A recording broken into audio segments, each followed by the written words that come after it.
for po tayo sa ating mga leche flan mga kalabs. At ngayon ay packing day mga kalabs at deliver day. Kasi ngayon nila kailangan ng ating leche flan. So ito ang ating gagawin mga kalabs. So ayan, mag-release tayo ng ating leche flan. So ito po ang ating mga small leche flan mga kalabs. Ang any party event since na may birthday celebrant po ang nag-order nito, ngayon natin siya i-release. Yan po.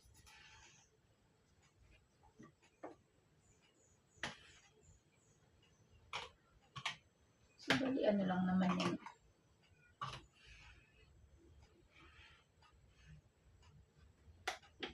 So, ayan, 30 pieces small leche flan, and then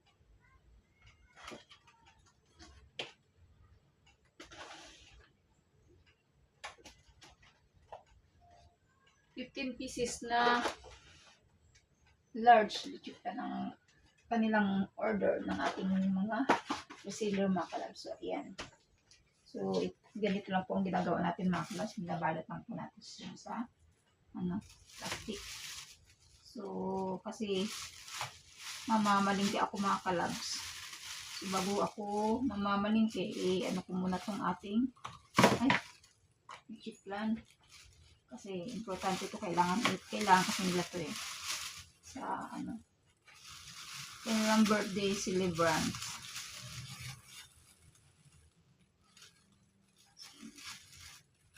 Bubulan po natin siya para safe. Ayan.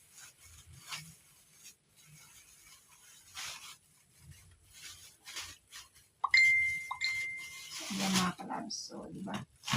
Tapos, itong malaking leche flan, nilagay natin siya dito sa malaking lagayan, siyempre. Hindi naman siya pwede sa maliit. So, ito lang yung ginagawa natin mga kalabs. Habang tayo dito lang sa bahay, ito paano, sumasideline din po tayo.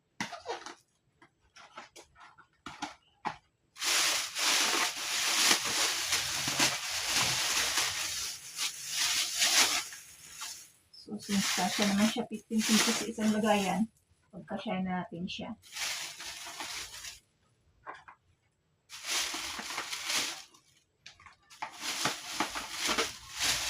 Ayan, kasyang-kasya, diba?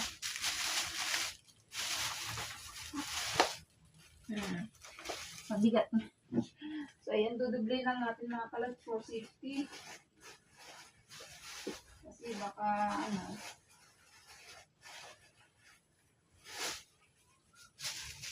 sigurado ba? So, magkaiba ang size ng ating mga lagayan mga kalabs. Mayroong large, medium, small. Ating mga plastic sandubag. Depende kasi lang sa mga in-order nila mga kalabs kung gaano karami. Mayroon kasi 5. So, ang 5 leche flan na malalaki. So, sa maliit na plastic natin ilalagay.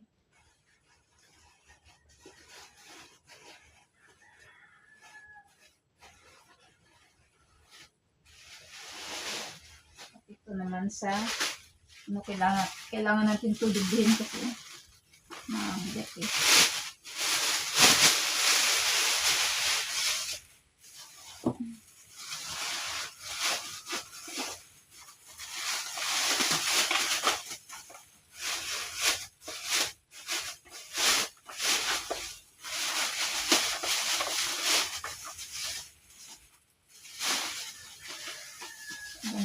So, diba? Okay na, Ganito lang po aking ginagawa mga kalabs. Pero pag maramihan, like 40 pieces, leche flan, o 50 pieces, kailangan natin siya i-box. Kasi, mas marami kasi yun. Mas hirap bitbitin pagka nilagay natin siya sa mga ganito. So, ito naman, 15 pieces lang siya. So, kasya naman siya sa isang lagayan, ganyan. Okay na siya ganito kasi hindi naman siya ilalamove Pag lalamove, kailangan natin sa plastic. Ito dyan lang naman sa sa walking distance lang dito sa banda sa amin. Kasi may birthday. Ito yung in-order niya. So, kaya ginanito na lang natin siya. Pero pag lalamove, kailangan natin siya i-box kasi for safety ng ating mga items, mga kalabs. Ayun, maraming salamat mga kalabs. Ito po yung ating ganap for today. Ang vlog natin po ngayong Friday mga kalabs. So, maraming salamat po sa lahat na tumatangkilik sa ating video. And please like and share sa ating mga sa ating mga video mga kalabs, and subscribe to my channel mga kalabs, please. Yan, thank you so much, mama, thank you. God bless everyone.